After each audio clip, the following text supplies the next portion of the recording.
underway by... From GC 90.7's Studio A on the campus of Gulf Coast State College, RAPLINE with Emily Blaze. A new program at Gulf Coast State College will prepare students for a career in the entertainment industry. We'll learn all about it on this edition of RAPLINE. I'm Emily Blaze, and joining me today from the Division of Visual and Performing Arts here at the college, we have Rusty Garner, who is Coordinator of Music Production Technology. Also joining us today is Brian Baillif, Technical Coordinator with the Division of Visual and Performing Arts. Welcome to RAPLINE, guys. Thank you, Emily. Great to see you. So tell me about this brand new program that's going to start in the fall called Entertainment Technology.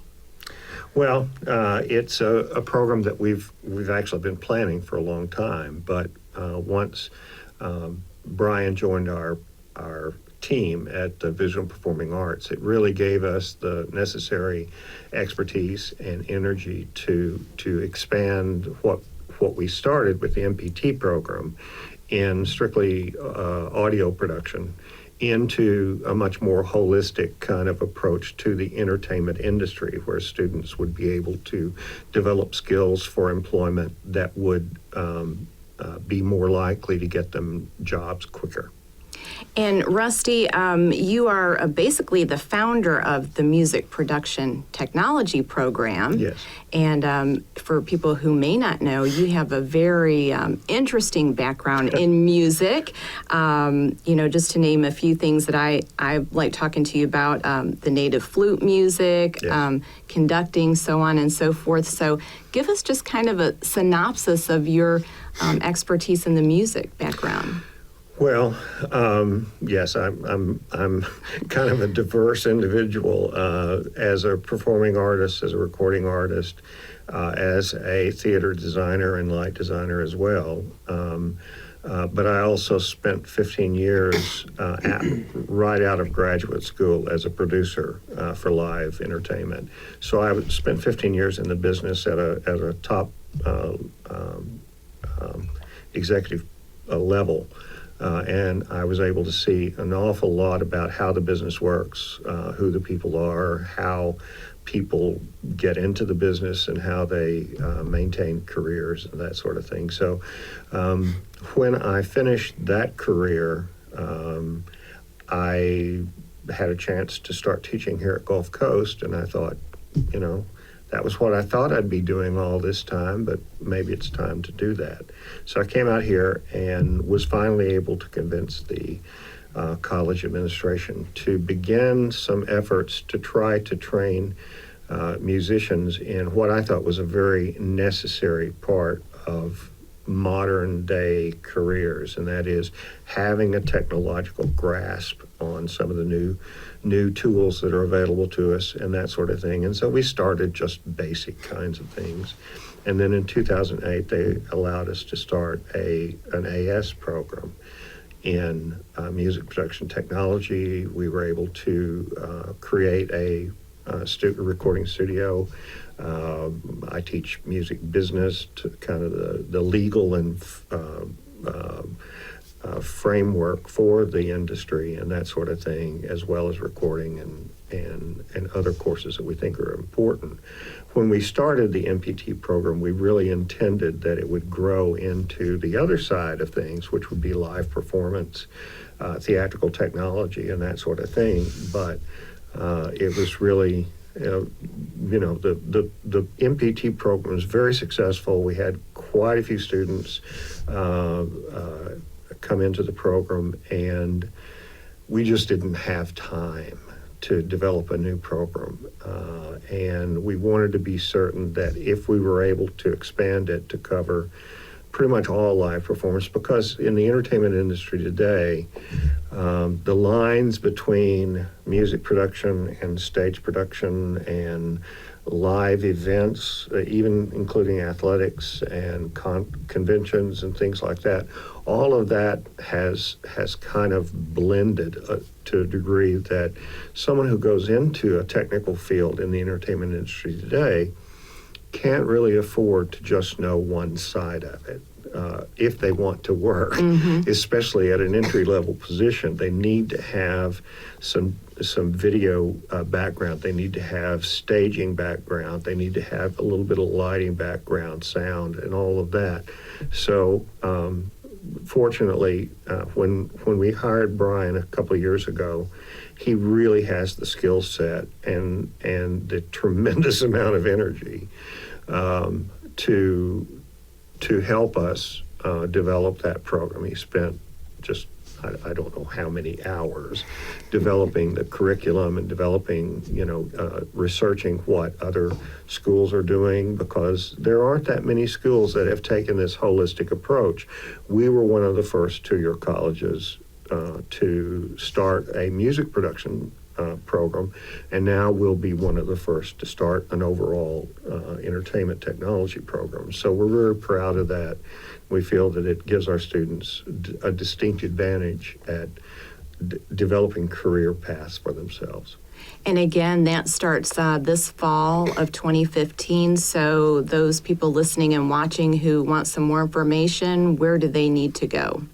They need to contact us at the Visual and Performing Arts Division, and we can, they need to come to us for advising, particularly Brian or myself, and Brian will be the primary advisor for the new ENT Entertainment Technology Program, but they can come and speak to any of us. But it's going to be better for them to do that, come to us directly, than to get a general advisor, because the course load and the course sequences are very specific, and they need to be sure that they are in contact with us, because otherwise they may find that they're not getting to the core courses that they need as early as they need to in order to be able to finish the program in a reasonable time. And you are listening and watching RAPLINE on GC 90.7 and GC TV. We're talking about the new entertainment technology program at Gulf Coast State College. Rusty Garner with us. Also, Brian Baillif. So, Brian, Rusty has just gone on and on about you and your energy and your expertise in stage and so many other things. Tell me a little bit about your background and what your passion is. Okay. Well, I started my school path kind of as many students do today, in that I changed majors several times and tried out a lot of different things, and in the end that worked to my benefit. With the way theater works, again, the broader you can expand your knowledge base, the more things you can pull into theater and to design and to technology. But I went to Auburn University, and I graduated with a architecture degree in environmental design, and I followed that up with a Master's of Library and Information Science, and then I went on to get a Master's of Fine Art in Scenic Design and Technical Production. It's design and technology combined are really my two big areas of passion. I'm a big gadget guy. I love the technology that we get to use, and I love finding new ways to integrate it and to bring things from outside the field in. We do everything from finding video game controllers that we can use to on the computer to control the moving lights. It's things like that are outside of the box. So the broader your experience, the more you can pull in. I started out after I left school with taking some design jobs and working as a resident scenic designer in Midland, Texas. After about 4 years of professional work, I wanted to return to my love, which is academic theater. And so are you doing, do you do a lot of set design and coming up with a concept for a set, and from kind of sketches into Yes. the actual? Currently, I design all of our scenery and our lights, and then I help orchestrate things like the live sound aspects, although frequently we'll bring in one of Rusty's students to come in and do our live sound for us so they can get the experience for it. So, and I have to say that since Brian got here, the quality of our technical facility, the sets and things that he's designed for us, have been exponentially better than anything we've ever done. So it's really given us a much more polished and a much more professional. I think we've been very strong on pretty much every other part of theater, but being able to have a professional designer of Brian's capabilities is just bliss. So are there some recent plays, performances that have taken place here that really stand out as far as Brian's work on the set? Oh, yes. We just completed a run of Shakespeare's Twelfth Night, which I directed. And the set that Brian did for that was just, it was astounding. It was so beautiful. It was Art Deco. It was massive, but in a way that was economical and practical to build. We have to rely on two-year students who help us build the sets. And so having a design and a plan by someone who's as capable as Brian is really helps. The first show that he did for us was the set for Les Miserables last fall, and it was by far the nicest set we had ever had. He painted all the stage drops. We typically rent those from a commercial house, and the ones that he painted with the students were much better than most of the rental drops we ever got. Plus the rest of the set, the parts that we built were extraordinary. Then last winter, I directed another play, Taking Sides, which was set in post-World War II Berlin, and he did this set that was bombed out buildings and all this kind of stuff, all hand sculpted out of styrofoam, and it was just astounding. I can't say enough about how extraordinary his designs are. So give me an idea of some of the classes that students will be taking in this entertainment technology program. Okay, well, I think an important thing to keep in mind is that we've set up the program where you can go through and you can get the degree in entertainment technology, but we strongly encourage students to also get an accompanying certificate because we'll still have the music production certificate, and digital media has a certificate in video production. And we took a lot of effort to make sure that the scheduling of the classes is such that without really adding an extra semester, you can not only complete the degree, but also get a certificate in one of the other fields to broaden your knowledge and make you even more employable. And they work kind of like tracks. So you can get the degree plus a video track, or you can get the degree plus the music track. And it also means that our digital media students can get a certificate in stage technologies also. So we're really trying to work those things together. So when they start the course, you're taking classes from drafting for theater, which is how to use programs like AutoCAD, and also how to do hand drafting. We're also covering scenic painting. That's a lot of faux finishes, so painting things to look like marble or different types of wood and so on. It also covers sculpting for the stage. We have more classes that are offered through digital media, and those tend to be the very basics of digital audio and digital video. While you're not going to come out with this degree as a camera operator necessarily, you'll have the fundamental skills that you'll need as a technician when someone says, hey, we're doing projections and, can you do this? Can you make these projections? Do you know how to do that? Do you know how to hook them up? And a lot of that is kind of a hybrid between what digital media offers and what we have traditionally offered. Aside from their general core classes, there's also about a third of the focus is on sound, with an emphasis on live sound, both folio work, so producing sound effects, and also live sound reinforcement and recording sound to be played back in a show later.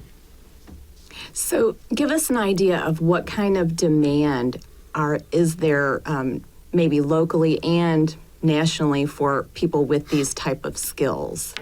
If you go by labor statistics, it's a very hard thing to figure out because stage technicians don't have a subcategory.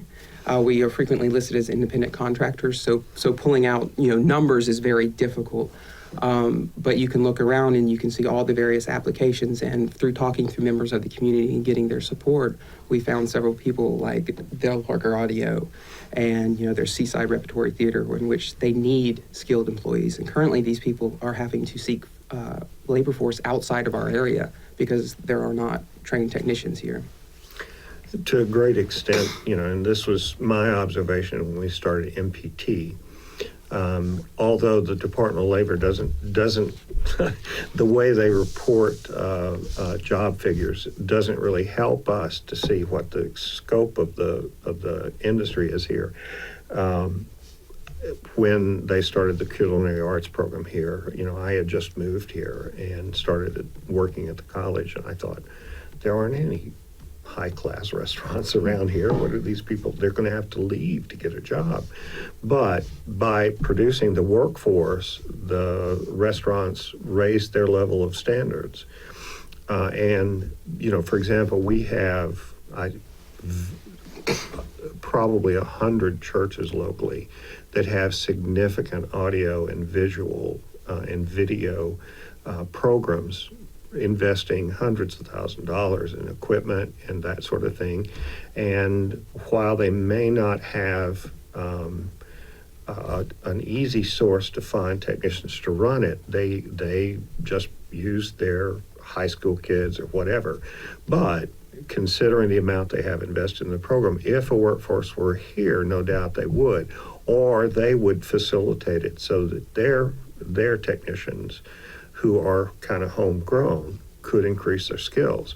We have a lot of convention hotels. They also have a need for an awful lot of audio and visual technicians. And then you add production companies like Dale Parker and others, and you really have a lot, including the Civic Center, the Morton Theater, and like you said, the new local theater companies, professional theater companies. We're getting into a lot more film locally, both commercial and theatrical. And so I think we're at a point where this is just absolutely the best time for us to start a program like this. We also have to, a lot of students come out of high school and think, oh, I want to do music, I want to do theater. And of course, the general thing that their parents let them know is that you will never work, you will never earn a living. But we approach it from this standpoint, and that is that there are jobs for technicians. And we are a technology program, not a performance program. We have a performance program. And we've done very well with that. But performers very often at an entry level, while they're waiting for their big break to happen, need to work too. And by having a skill set in technical areas, they can do very well. Many of our students got their start in the business. In a technical area, we have students running technical facilities on cruise ships. We have them at SeaWorld, at Disney, all kinds of places in technical positions. We also have performers working in New York and other places. But from the standpoint of preparing yourself for the workforce, I think this new program is going to be a really good opportunity for students. So with that being said, what or who would be a very good candidate for this new program?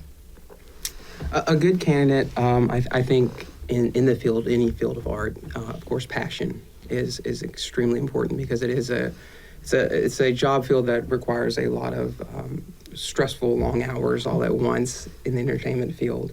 So you have to have that passion to keep you going through that. Ideal students are technologically savvy or at least have a very strong desire and commitment to learn new technology.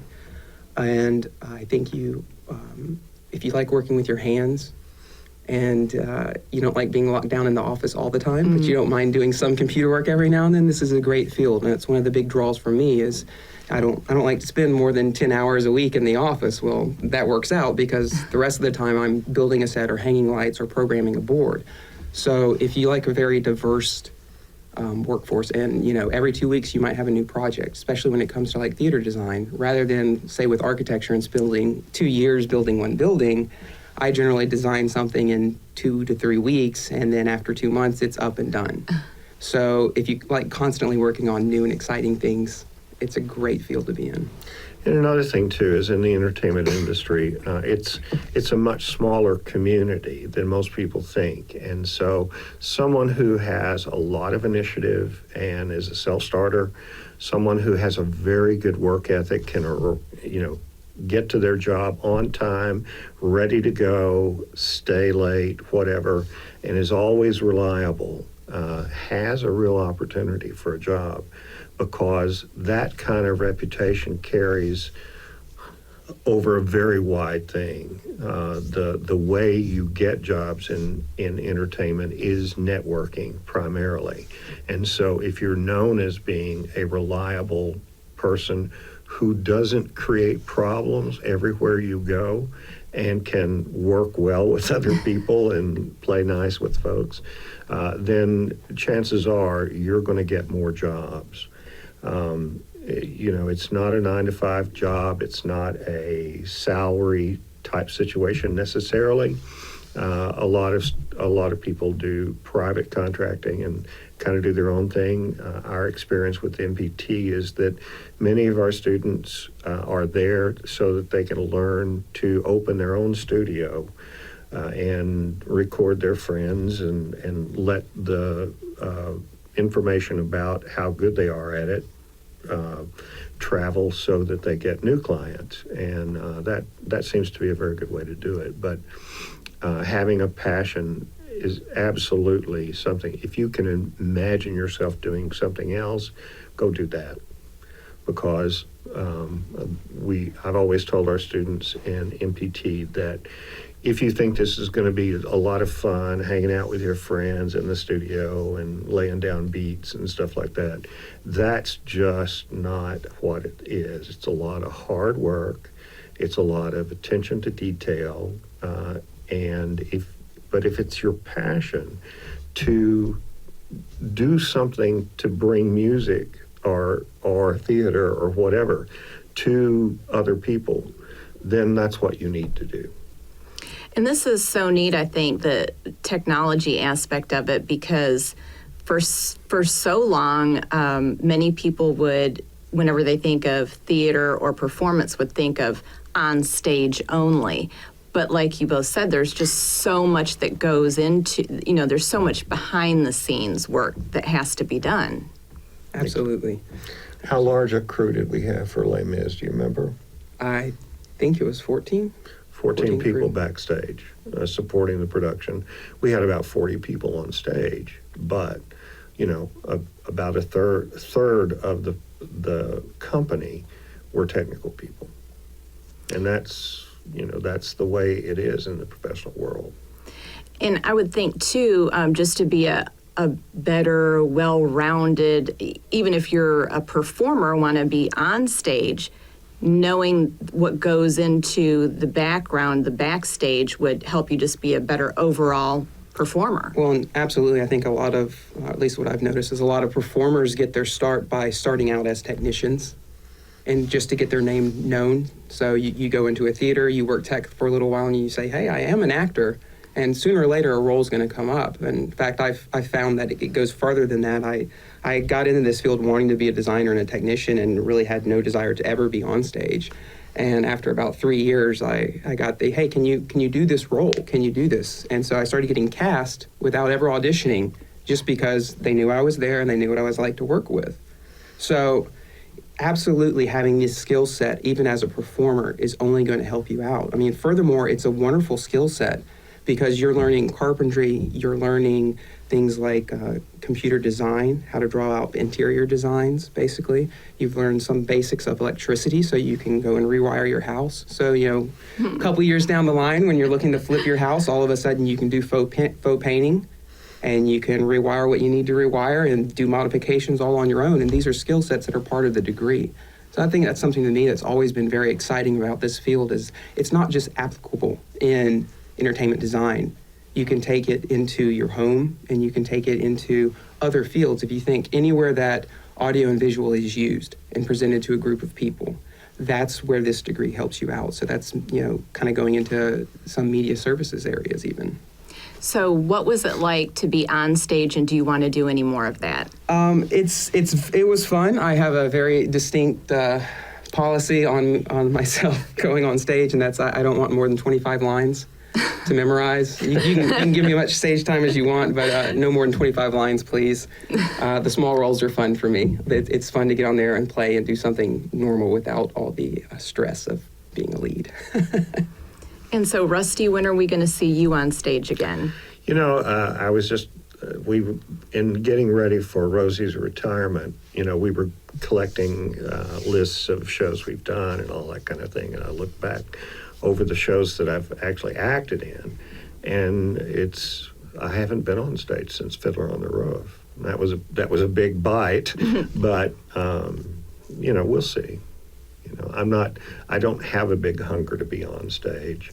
I like directing, and I think I'm pretty good at it. But as far as being on stage, it's one of those things. I'm a bit like Brian in that, I've had those big roles where I had hundreds of lines to learn and that kind of thing.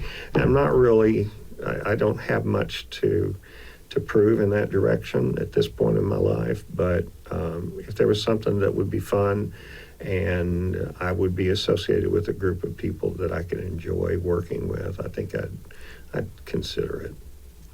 And with that, we have just a few minutes left in this edition of RAPLINE. Final thoughts that you want our viewers and our listeners to go away with today? I think if any of this at all sounds interesting or piques their interest, I would love to have them come in, stop by the office, and see us in person and talk to us about it. We're more than happy to talk about this program because we're very excited to offer it. They can call our division at any time and leave a message for us. Our number is 850-8. I just went blank. I've been here for 24 years, and I just went blank. I'd have to find the business. 872-3886. 850-872-3886 is our office number, and they can get to one of us by calling the office, and our administrative assistant will refer the call to us, or they can call the main college switchboard at 850-769-1551. My extension is 2888, and Brian's 4865. So it's easy to get us. Or they can email us. Our email addresses are on the screen, I believe, but they also are on the Gulf Coast website. So it's easy to find us. We're not hidden. And again, that program starts fall of 2015. Rusty Garner, Brian Baillif, thank you so much for coming on RAPLINE and telling us about this exciting new program. Thank you, Emily.